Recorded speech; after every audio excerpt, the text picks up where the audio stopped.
In this video, I'm going to talk about cells, some theories on how they came about, and also evidence supporting creation.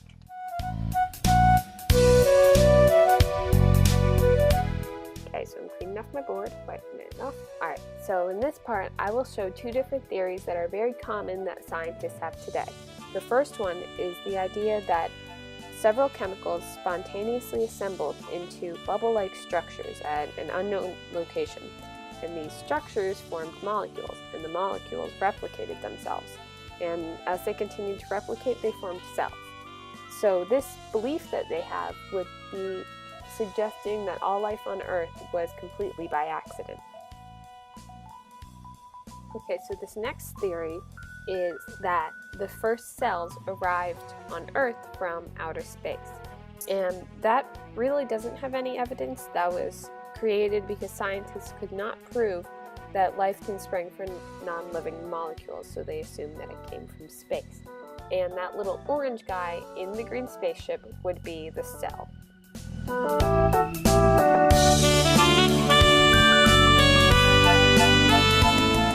So what does evidence reveal about this? Well, it's clear that life always comes from pre-existing life. That's clear with every living thing on Earth. So what scientists are questioning is, could that law be broken? Could that fundamental law have ever been broken? They're suggesting that if we go far back enough in time, that maybe we'll find a break in it, or we'll find a way that life could really spring from non-living chemicals. Now we'll go more into what the building blocks of living things are. That is cells, and we'll talk about what they're made of. Okay, so in order to have one cell, you need three things. You need proteins, RNA, and DNA. And cells need all three of these components in order to survive. They can't live without any one of them.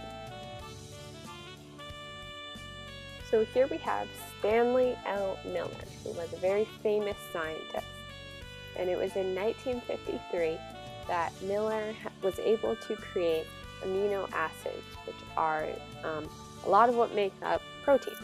And proteins are part of cells.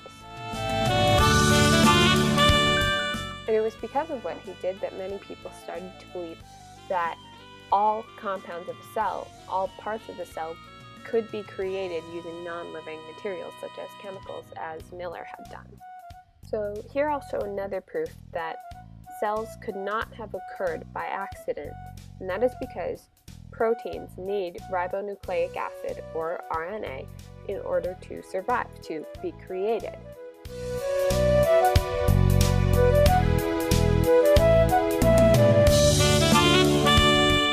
But on the other hand, RNA needs proteins in order to be created.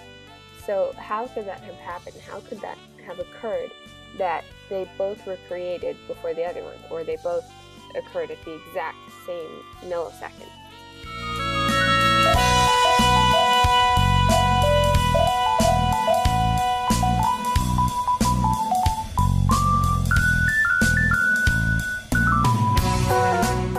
Okay, so here now we have Hubert P. Yockey, and he was a researcher.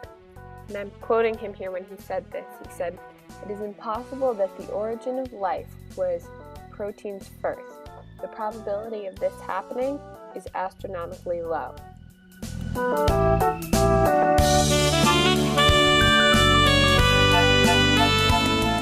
then I have another quote that I'm putting up that was from a doctor at the National Space Administration's Astrobiology Institute. And she said, "None of them have provided us with a very satisfying story about how this happened." And she was referring to scientists on how cells have come about. And interestingly enough, she's not a creationist. She believes that life arose by chance in some fashion not yet fully understood. So basically, scientists are trying to prove that this could have occurred by accident, that a cell could have occurred out of non-living matter, and so that's what they're trying to do. They're trying to create one out of non-living matter. But the question is even if they do eventually do that, what would they actually prove? So here it is illustrated.